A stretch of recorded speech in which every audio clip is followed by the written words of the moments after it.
Wow, the time has really flown by. Welcome to my yearly book wrap up. Oh my God.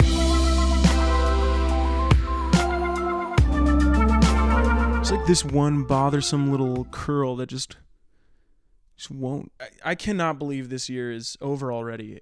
It feels like it's been maybe 6 months, but no, here we are. As tradition, I'm going to do my yearly book wrap-up video. I'm going to be talking about everything that I read in 2024, ranked from worst to best. And I always have to preface these videos by saying that I'm not the most good reader.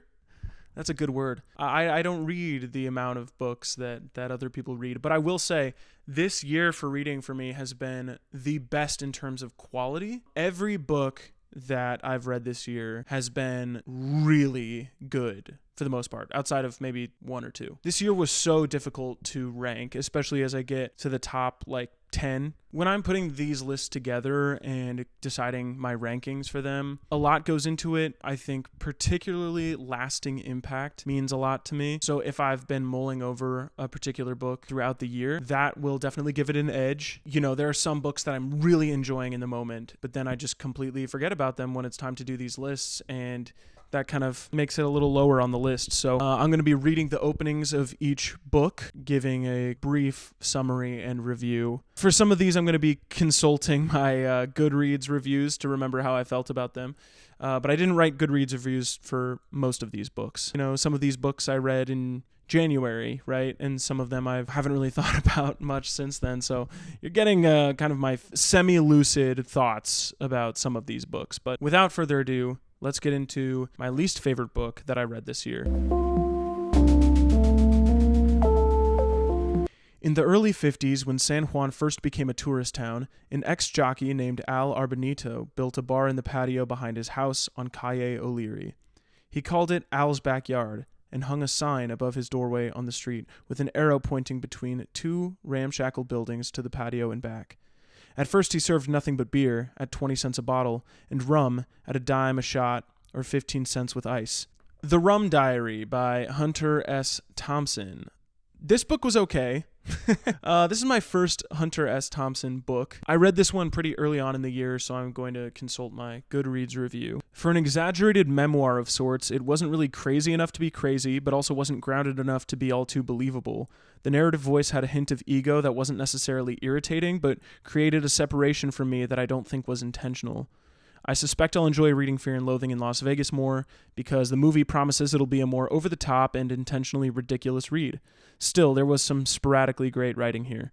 Yeah, okay, that's kind of reminding me of what this book was. If you know Fear and Loathing in Las Vegas, you know that it is a crazy trip. The Rum Diary is an earlier book from him. His books are like memoirs, but it's very clear that he's making a ton of this stuff up. In this book, it just kind of comes off as a little pathetic, like he's glorifying or romanticizing this life that doesn't seem all that interesting or cool, and it just kind of feels lame. Like that kid on TikTok that'll make a video about how he's a werewolf. That's kind of some of the vibes I get from here. I mean, there is more self-awareness in this book than that. There are some moments where he recognizes how pathetic he kind of comes across, but not enough. And I wouldn't say the story is all that crazy or interesting. I couldn't say that I would recommend this book, but again, like I said in that Goodreads review, I am curious to read Fear and Loathing in Las Vegas because I watched that movie for the first time this year, and I thought it was great. Really funny and more out there than the story of this book. So yeah, it's fine.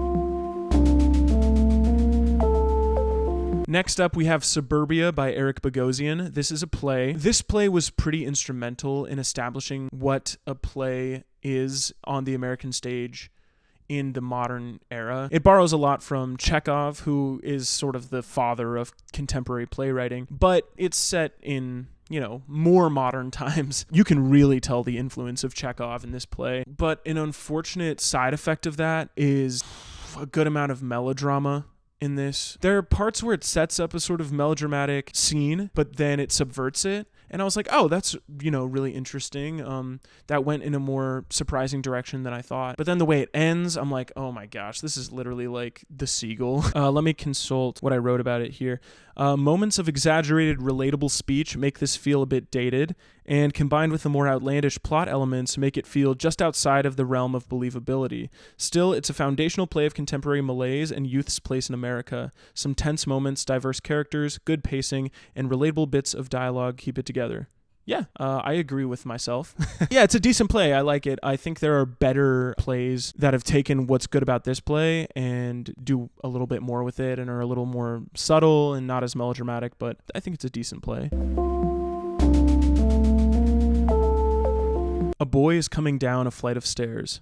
The passage is narrow and twists back on itself. He takes each step slowly, sliding himself along the wall, his boots meeting each tread with a thud.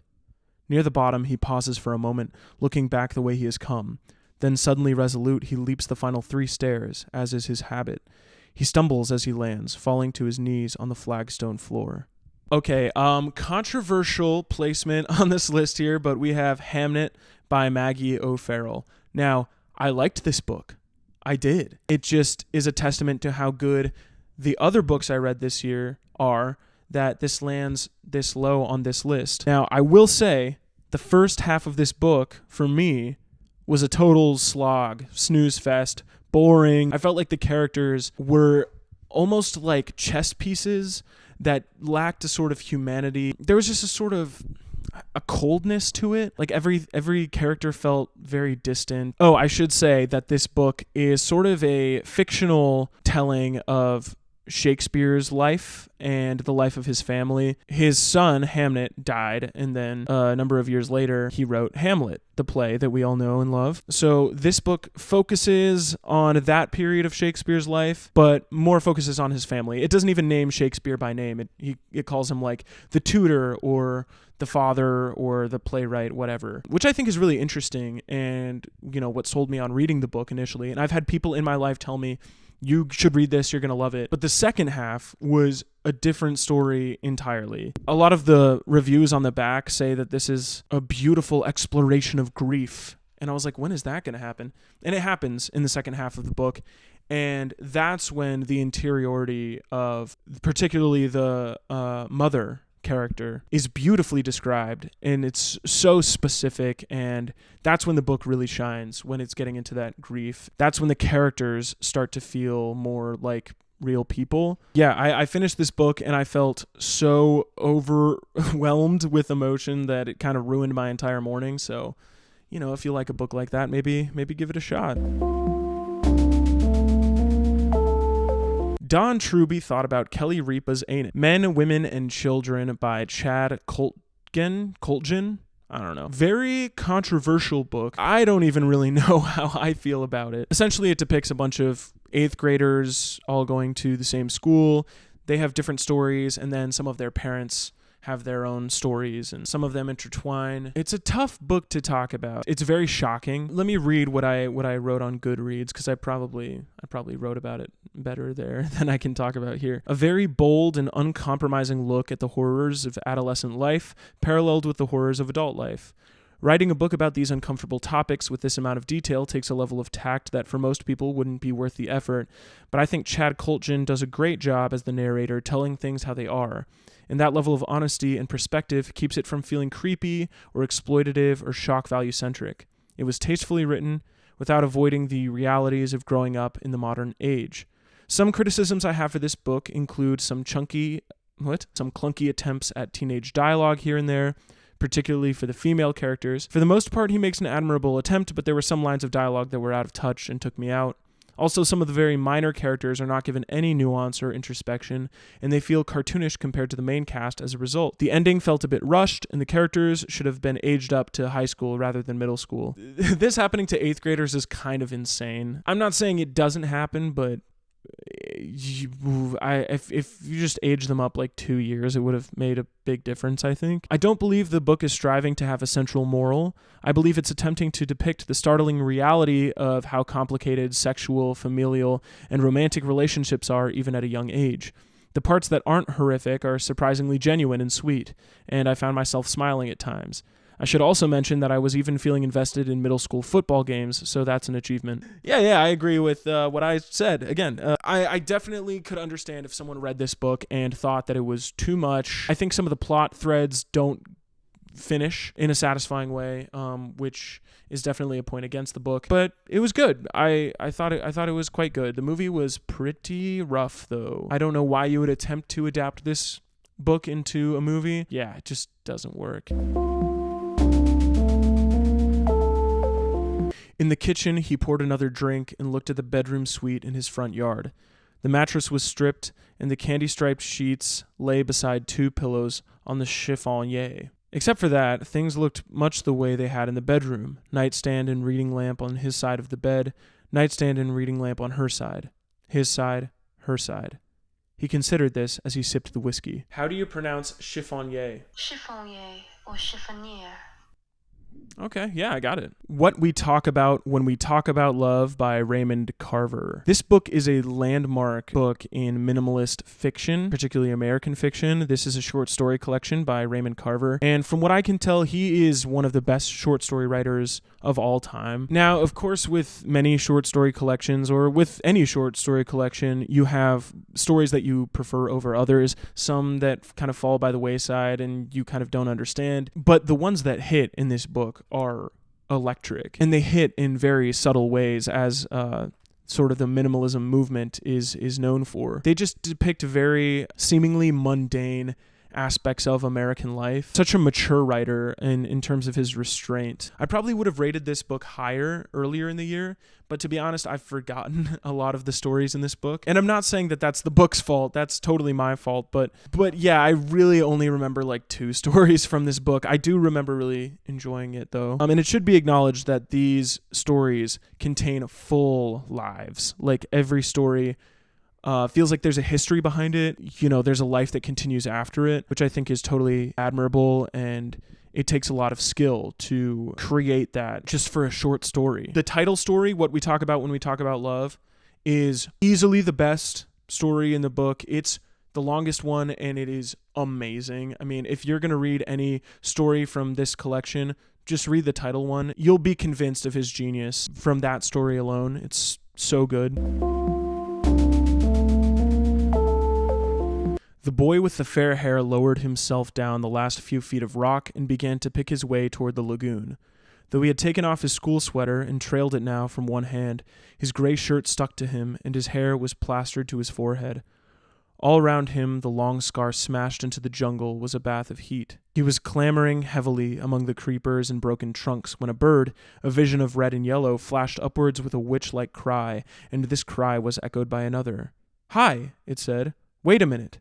Lord of the Flies by William Golding. Talked about this a little bit in my roommate's favorite books of the year video. I watched the Lord of the Flies movie before reading this book, and I do think that may have had an effect on my experience reading it because, you know, I know what happens. But my criticisms for the book and for the movie are similar. It's very slow to start. It's pretty boring. I don't like to use boring as like a criticism because it's just so subjective. It's very slow to start and just really get going. And I think maybe part of that comes from the characters not being the nicest early on, particularly the protagonist. He's just not all that great to Piggy. And so you're just kind of like, this guy, I don't really like this main boy. I should mention that Lord of the Flies is a book about a bunch of British kids that get trapped on an island. To survive, they sort of form a system of government among them, and human nature takes its course on that system. But yeah, there's a lot of great stuff in this book. I really think it's a classic for a reason. I think anybody can read it and get something out of it. There are some layers. There's a heavy amount of symbolism, some of which is a little on the nose, but it doesn't really matter. It's still pretty good. And yeah, I would definitely recommend it. I never read this in school, but I think this is a good book to read and talk about in school because of those elements of symbolism. And I think people could find this relatable in a strange way. So you're all set for money then? The boy named Crow asks in his typical sluggish voice, the kind of voice like when you've just woken up and your mouth still feels heavy and dull, but he's just pretending. He's totally awake, as always. How do I even explain what this book is about? You know what? Let me just read the back. I'm just going to plagiarize for a second. Don't mind me. Here we meet a teenage boy, Kafka Tamara, who is on the run, and Nakata, an aging simpleton who is drawn to Kafka for reasons that he cannot fathom. As their paths converge, acclaimed author Haruki Murakami enfolds readers in a world where cats talk, fish fall from the sky, and spirits slip out of their bodies to make love or commit murder in what is a truly remarkable journey. Yeah, it's a weird book. Haruki Murakami is known for his magical realism, where you will have a character that can talk to cats. I find Haruki Murakami to be really fascinating, probably the most frustrating author I've ever encountered. The mystery in his books is so addictive. When you're starting the book, you just want to see how these plot threads are going to resolve and where things are going to go. It's a fun journey to follow the characters down their strange, twisted avenues. And the books feel really meditative, like you're sitting on a park bench in the summer, taking a walk. Yeah, it's got that really nice kind of cozy feel to it. However, it's hard not to feel a little manipulated by the end of the book when you realize, a lot of these mysteries actually don't resolve, and there's no answer that is sufficient or meaningful. I was excited because of the promise of these leads, but the leads didn't go anywhere. When characters are inexplicably attracted to the protagonist, who in this book is a 15-year-old boy, not great. The other characters start to feel kind of like pieces that only exist to be desired by the protagonist, or to be someone that the protagonist is desired or pursued by. And there are so many useless digressions, unnecessary and gratuitous scenes, a seeming lack of awareness in the author's self-fantasy in his writing, but they're really entertaining. I gotta say, they're really entertaining, and I like to allow myself into a hypnotic mystery kind of book every once in a while. Murakami's a master at creating books like that. He's a very singular writer, and even when his vision is blurry, he can get you where you need to go. I liked this book, I think, more than The Wind Up Bird Chronicle, which was very ambitious, but I felt like this book resolved more of its mysteries than that book did, and it felt like it had more to say. Mom called yesterday to ask if I was ready to come home yet. I went directly to San Francisco from college, and I've been in Milpitas for 5 years now, but she holds fast to her theory that eventually I'm coming back to San Luis Obispo. When you get done with your little experiment up there, she says, there are competing wrinkles in the mythical future she imagines for me. In one variant, she retires and finds a quaint little house in San Francisco, where I was living until I came here. Then we'd only be an hour apart from one another instead of 3. We might see more of each other on weekends. Mom, I tell her, nobody can afford to live in San Francisco anymore.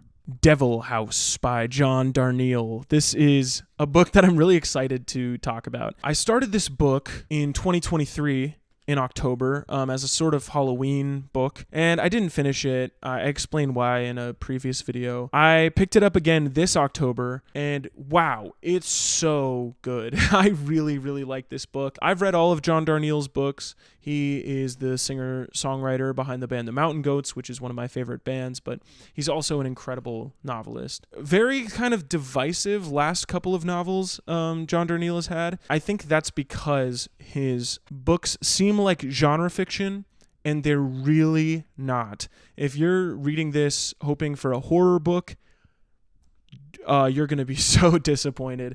This is much more literary fiction than it is horror. It's barely horror. It's not true crime either. This is a book about a true crime writer who had a really successful book and then a string of other books that were like, okay.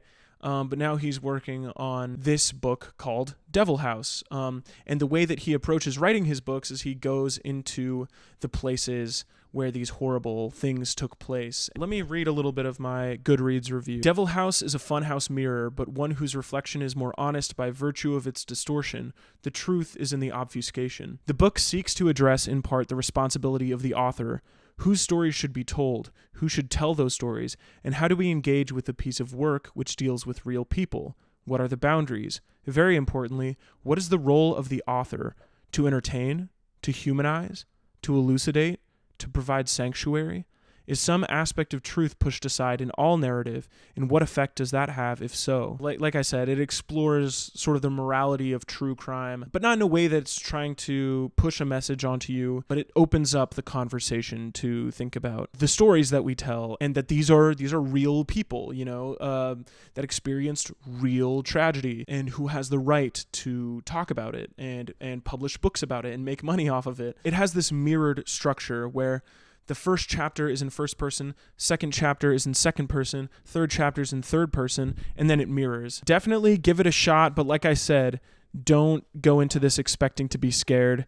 You won't be. There are some tense moments, but it's really not that kind of book. It's very emotional at times, and the writing is just great. I love this guy, and I will continue to read everything that he writes. From a little after 2 o'clock until almost sundown of the long, still, hot, weary, dead September afternoon, they sat in what Miss Coldfield still called the office because her father had called it that. A dim, hot, airless room with the blinds all closed and fastened for 43 summers, because when she was a girl, someone had believed that light and moving air carried heat, and that dark was always cooler, and which, as the sun shone fuller and fuller on that side of the house, became latticed with yellow slashes, full of dust motes, which Quentin thought of as being flecks of the dead old dried paint itself blown inward from the scaling blinds as wind might have blown them. Absalom, Absalom by William Faulkner. I talked about this book briefly in my Faulkner summer video. Go check that out. I talk about a few Faulkner books in there. He might be my favorite author, definitely up there with John Steinbeck. I feel so conflicted about this book. On the one hand, there's a level of complexity and obscurity that is incredibly satisfying to push through and uncover its secrets. The revelation in the 7th chapter all the way through to the end is one of the most exhilarating reading experiences I've ever had. On the other hand, the build-up to those payoffs wasn't as engaging to me as the build-up of some of his other books. I think this is because a bulk of the book is spent in the past. It's a framed narrative where the main character, who's a character in The Sound and the Fury, is being told the story of this book by 2 other characters. So it doesn't really have that immediacy that some of his other books that take place in the present have.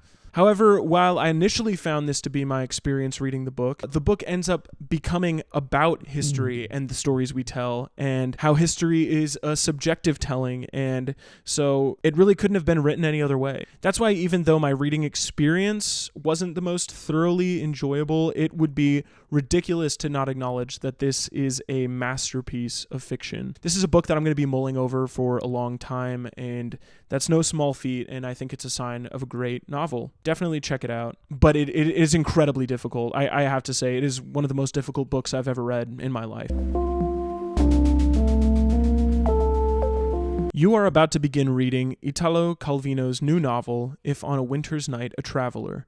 Relax, concentrate, dispel every other thought. Let the world around you fade. Best to close the door. The TV is always on in the next room. Tell the others right away, "No, I don't want to watch TV." Raise your voice. They won't hear you otherwise. "I'm reading. I don't want to be disturbed." Maybe they haven't heard you with all that racket. Speak louder. Yell, "I'm beginning to read Italo Calvino's new novel."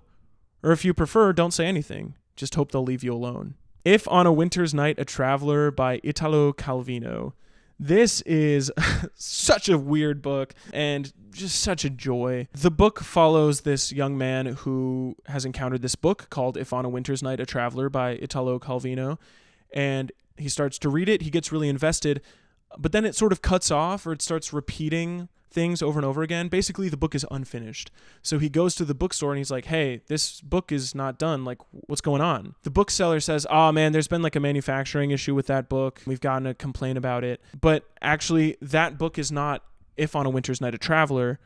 This book is If on a Winter's Night a Traveler. The book that you've been reading is called this other book. And the guy was like, "Well, I was invested in that other book, so just give me the other book." So he buys the other book, and then that book is different too. And it just starts this string of, trying to find the real books that don't really exist. So yeah, you get all these great, essentially short stories that he's written in different styles. Some of them are like thrillers. Some of them are espionage kind of books. Really impressive that Italo Calvino can be a chameleon and change his writing style to match the genres of the books, of the fake books. Here's what I wrote in my review. I'm a sucker for a book that plays with the form, and this book is a landmark metafictional text that challenges the structure of novels in a way I've never experienced. While the structure of introducing new, unfinished stories every other chapter was a bit of a pace breaker, and while it was difficult to invest myself in those stories, which I knew would have no ending, the book won me over in its totality. It's a book about books, about reading, about the origin of our need for stories, about the truth and artifice. The individual stories within the novel are so impressive. Calvino masterfully implements a different writing style that's consistent with the genre of whatever story he's telling. It was cool, it was fun, not a page-turner plot-wise, but a completely unique reading experience that I won't soon forget. Now, folks, today we're going to auction off Mrs. Pimber's things. I think you all knew Mrs. Pimber, and you know she had some pretty nice things. This is going to be a real fine sale, and we have a real fine day for it. It may get hot, though, later on, so we want to keep things moving right along. Omen Setter's Luck by William H. Gass. I don't know if you can see it, but this book is, oh man, a trip. I mean, this took me a while to read, especially when you consider the page count isn't crazy. It's about this guy, Brackett Omen Setter, who comes to this small town in Ohio, and he just has this thing about him where everything seems to work out for him, and a couple people in the town start to hate him for it. This book has 3 chapters, really. I mean, it has multiple chapters, but it has 3 sections. Let me read my review of Omen Setter's Luck. On a first read, Omen Setter's Luck seems to me to be a fictionalized explication of Nietzsche's God is dead statement. Brackett Omen Setter, a smith like Christ was a carpenter, is banished from Gillian, Ohio when the townsfolk give up on bringing him to their level of humanity. Jethro Ferber, like Judas Iscariot, betrays Omen Setter, turning the town against him, only to realize all too late that his humanity and godhood are intrinsically tied. Goodness is often in conflict with self-interest, and so we're threatened by and skeptical of goodness. There are moments reading this book when I was bewildered, confounded, frustrated, exhausted, and moments when I was exhilarated, astounded, moved, regenerated. The novel's structure is somewhat misleading. We begin with a playful introduction focusing on Isrebestus Tott, the town gossip. Then we transition to a beautifully written medium-sized section focusing on Henry Pimber, Omen Setter's landlord, the first to become disillusioned with Omen Setter. And then finally, we reach the massive bulk of the text, which is told from the perspective of Jethro Ferber, the town's priest. Ferber's section contains a stream of consciousness style that rivals Faulkner in terms of difficulty, and theological digressions that initially feel so divorced from the narrative that their existence is difficult to justify. I pushed through, hoping to find the light at the end of the tunnel, no pun intended, and luckily there was light. The last 100 pages break away from that difficult style and bring us back to earth. I read them feverishly. They were the sweetest treat, a reward for trudging through confusion. On the whole, Gass's prose is magnificent. His ability to articulate beauty and sorrow is nearly unmatched. It's easy to praise the moments in which the genius of his writing was self-evident, but I don't want to criticize the more obscure moments because of my lack of genius. I enjoyed this, even when I didn't, and I am terrified of reading The Tunnel now more than ever. Even in the first couple of pages, I was thinking, man, this guy is a brilliant writer. I mean, the construction of his sentences is unlike anything I've ever experienced before. Then you hit the speed bump that is Jethro Ferber's Change of Heart, his section of the book, and it is just some of the most confusing stuff I've literally ever read in my life. And oh man, it was tough to get through. I'm not saying it was poorly written, but it was just so difficult. So I want to read 2 quotes of the book to show you what I mean. The first is going to be from the Henry Pimber section, which is just undeniably beautiful. Then I'm going to read something from the Jethro Ferber section, which to me was total incomprehensible nonsense. Henry ignored his wife's voice, dipped his hand in the wind. The leaves were learning of the cold. He turned his palm, allowing the wind to pass between his fingers. Cool as hill water it seemed to flow from the pale clouds. This is how it feels, he thought, to run through the cup of Omen Setter's hands. Time goes coolly through the funnel of his fingers. Click, click, click, like water over stones.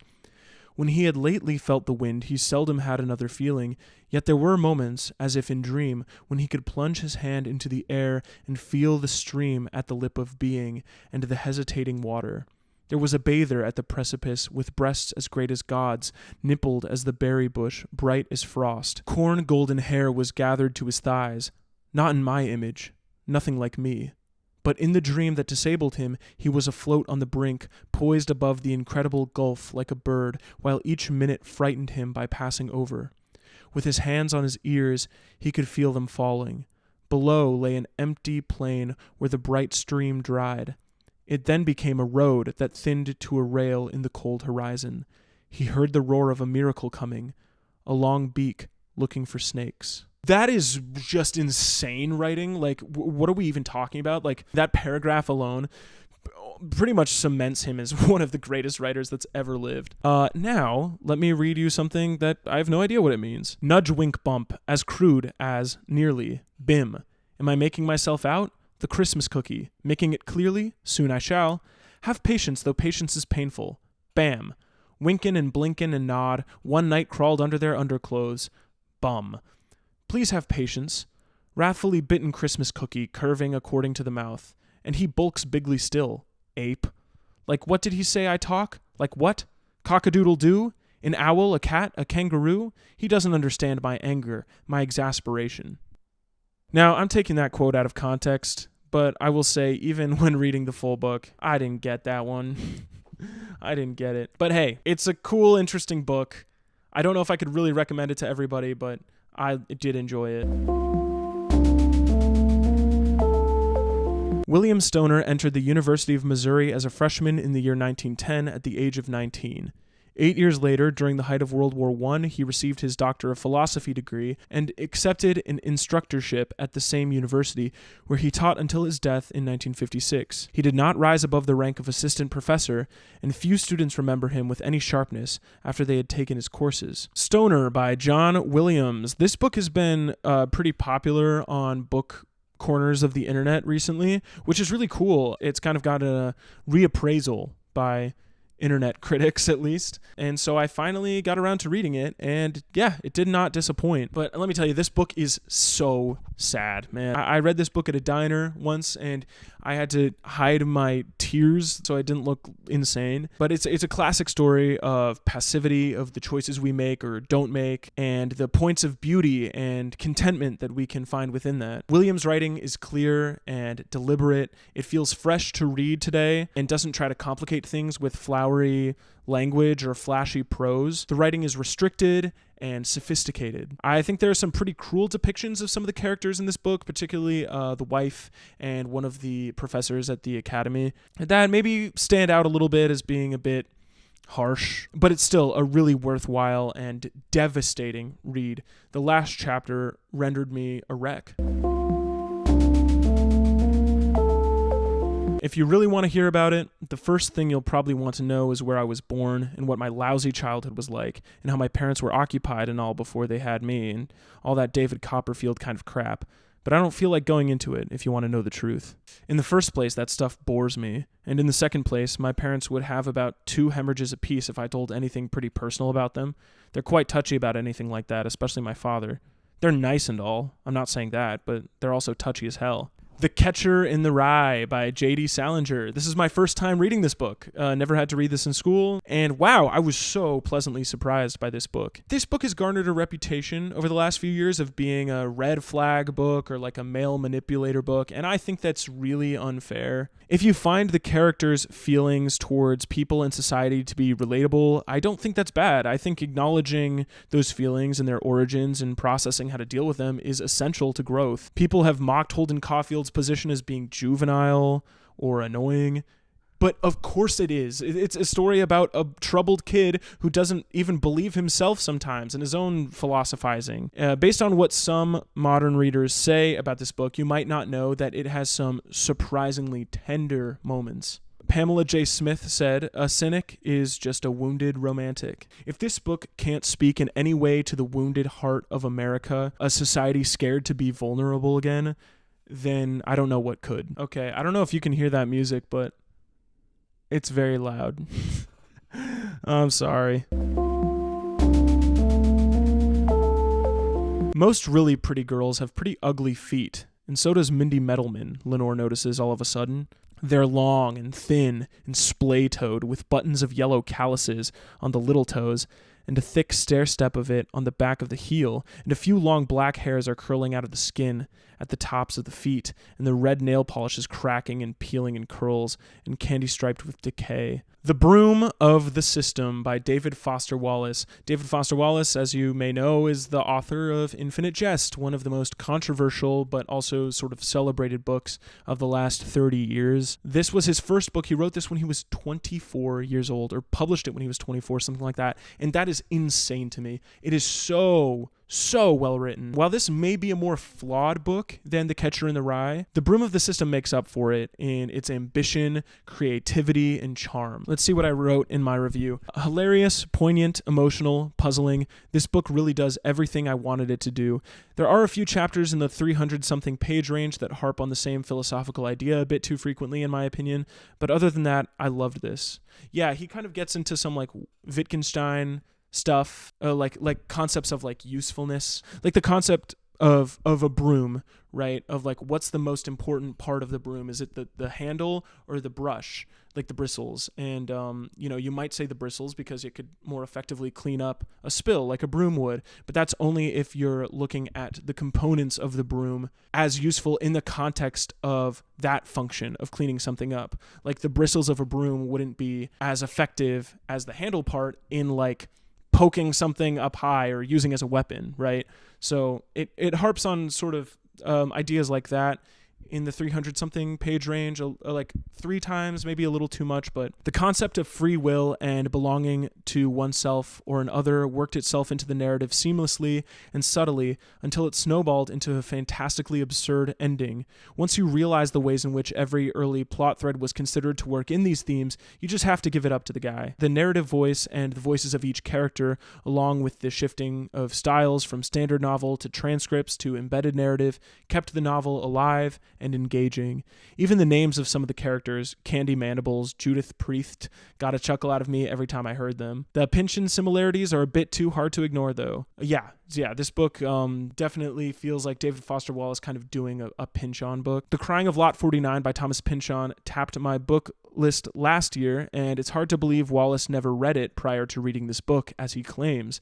If he's being truthful, he definitely was inspired by other Pynchon novels, and while that does show through in the structure and plot, everything in between is uniquely Wallace. A great introduction, I think, to DFW's writing, as his humor and entertainment muscle is in full force. Loved this book. This is one that I've thought about more than a lot of other books this year. This book is so funny. If you struggle with Thomas Pynchon, I think definitely give this book a try because it's just oozing personality.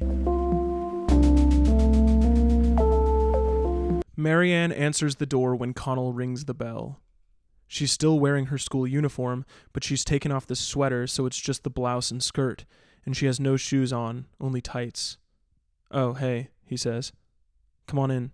Normal People by Sally Rooney. I don't know what I could say about this book that I haven't said in previous videos, particularly my big book review you can watch. I'll link it up here.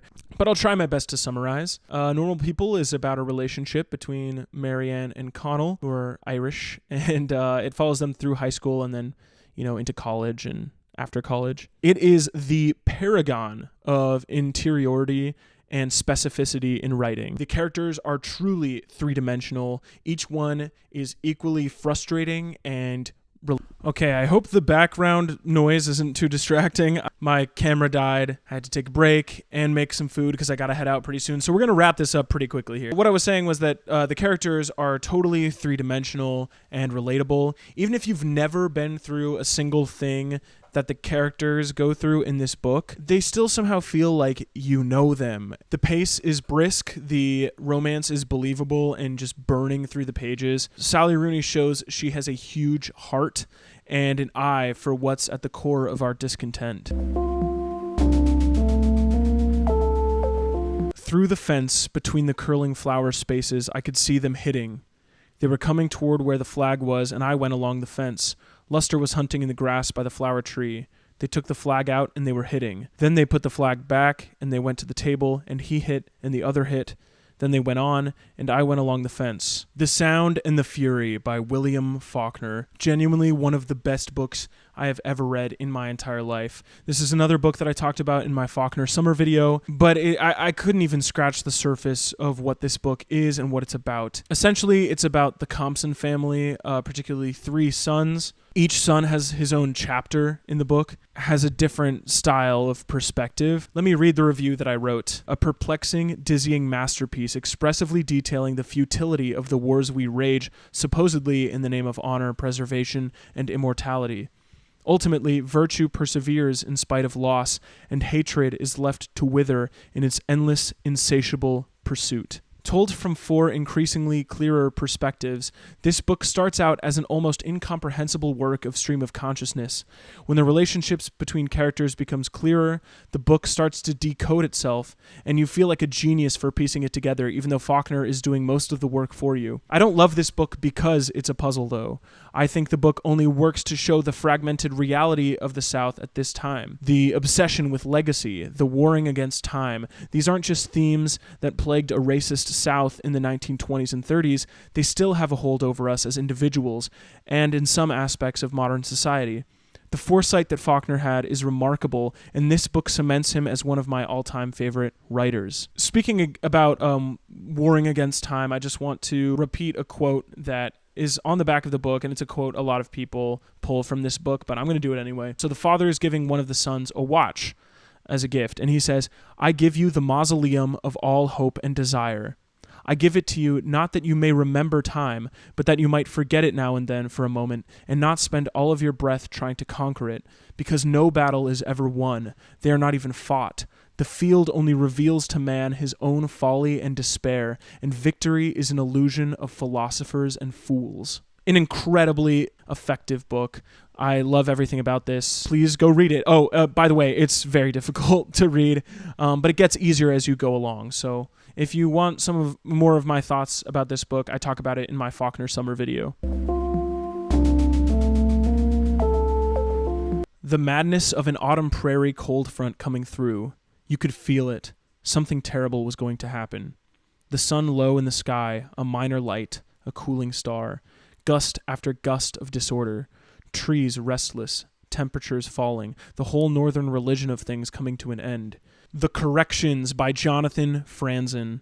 I mean, what can I say about this book that I haven't talked about in my full video review? I'll try again to summarize. The Corrections is a tragic comedy exploring the idea of corrections. Everybody is warring against what they perceive to be the sins of their parents. They may succeed or fail in succeeding. In this way, no one is born without some kind of burden. Sometimes we need a book like this to let us off the hook a little bit. This is a powerfully affecting novel, one whose pathos isn't stifled by intelligent writing and complex maximalism. Those aspects of the book only enhance what's already there. I've never cried more to a book than this one, and I wasn't a mess for any traditionally sad or melodramatic moments. It was just after spending pages and pages learning about these characters and their struggles that the author earned himself these seemingly small moments that carry just so much weight. Cannot wait to read more of Franzen's writing. I have basically all of his books now. He's a masterful writer. So I gotta get going, but thank you so much for sitting through this entire video. I gotta go finish cooking my food.